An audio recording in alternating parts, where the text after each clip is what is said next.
magandang gabi. Papakita ko lang po sa inyo ang aking nagawang basahan na.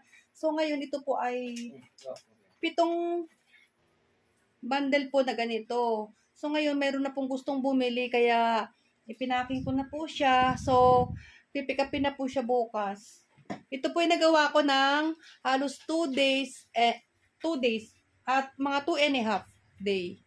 So ngayon kasi baguhan pa lang po ako, tapos wala pa ako masyadong alam sa panay.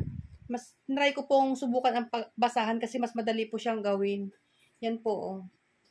So ngayon, yung aking makina ay kahit papano, kahit konting income ay gumagana na po siya. Yan. Kasi lalo pag mga beginning po kayong mga namanahi, so hindi pwedeng matulog ang ating machine, kailangan nating paganahin na.